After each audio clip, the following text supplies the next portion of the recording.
Сәлеметсіздер ме? Семей көлік колледжінің алғашқы әскери дайындық пәні оқытушысы Жұмашұлы Мақсұтхан. Бүгінгі сабағымыздың тақырыбы қол гранаттары.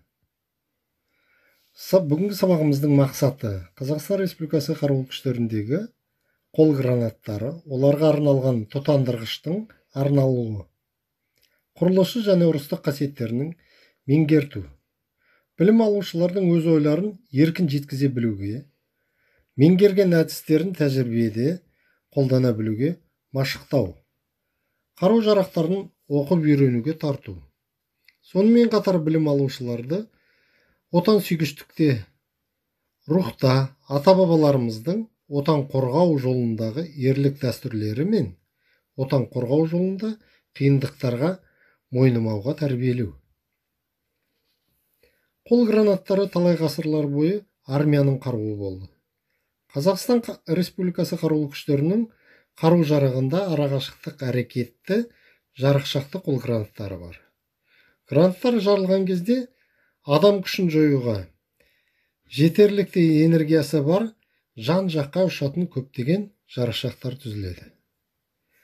Жарықшақты қол гранаттар жақын ұрыстағы қарсыласының тірі күшін жарықшақтары мен жоюға арналған. РГД-5 қол гранаты, РГН және РГО қол гранаты, F1 қол гранаттары бар. Гранаттар жарықшақтандыру шу қашықтығына байланысты шабуылдағы және қорғаныстағы болып бөлінеді. РГД-5 РГН шабуылдағы, F1 және РГО қорғаныстағы гранаттарға жатады.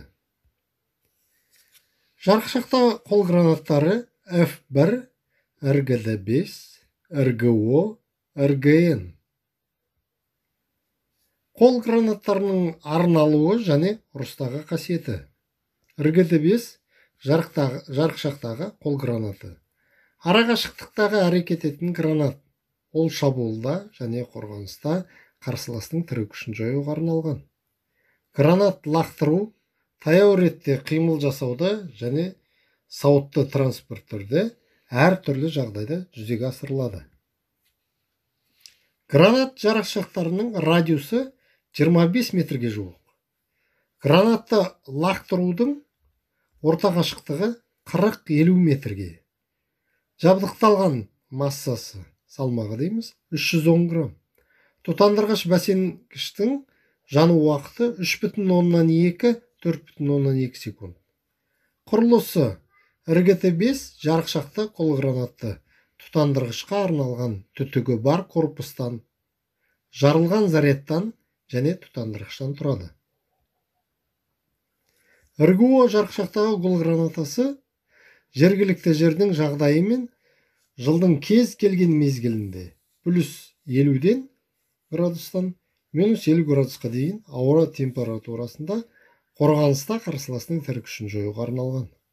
Салмағы 530 грамм, ЖС салмағы 92 грамм, жарықшақты саны 600, шамамен 70-700, орта лақтыру қашықтығы 20-40 метрге. Тұтандырғыштың жану уақыты 3,2-4,2 секунд. Жарықшақтардың ұшу аумағы 213-286 метр. РГН шабуылда қолданатын кумулятивті қол гранатасы. Салмағы 310 грамм. Жарықшақтар саны 220-300.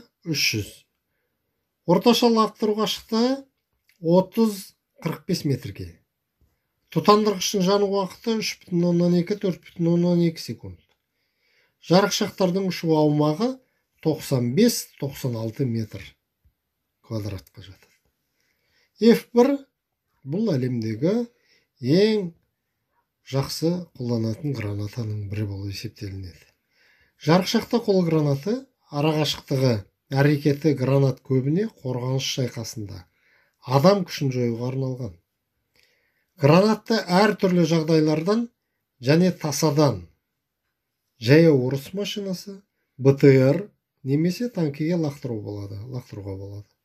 Гранаттың корпусы шойын, бойлық және ендік ойшықтары бар. Ол жарықшақтарға осылар арқылы бөлшектенеді. РКГ-3 кумулятивті қол гранаты. Бағытталған әрекеті танкіге қарсы, БТР-ға және сауытты автомобильдер мен далалық қорғаныс құралдарын қиратуға арналған. Лақтыру арақашықтығы орташа қашықтықпен 15-20 метрге. Жарақталған гранаттың салмағы 1070 грамм. Нысанаға тигенде қас қағымда жарылады және түзілген жоғарғы қысымды және температуралы газ ағымы осы заманға танкілердің сауытын және басқа да берік кедергілерді тесіп өтеді. Гранаттарды қолдану, күту және сақтау. Гранаттар әскери бөлімдерге ағаш жәшіктерге салынып жеткізіледі. Жәшікке гранаттар, тұтқалар және тұтандырғыштар жеке металл қораптарға салынады. Қораптарды ашу үшін арнайы пышақ болады. Жәшіктің қақпағы мен қабырғаларында таңбалар болады.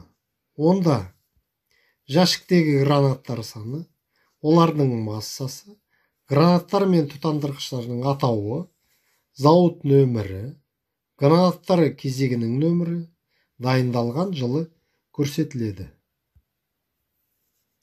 Гранаттарды лақтыру кезінде интіректі жібермей, шығыршықты ұстап, сақтандырғыш мұрындық жұлынып алынады да гранат нысанаға лақтырылады. Лақтыру түрі отырып лақтыру, тізерлеп лақтыру и жүгіріп лақтыру болып саналады. Назарларыңызға рахмет, сау болыңыздар.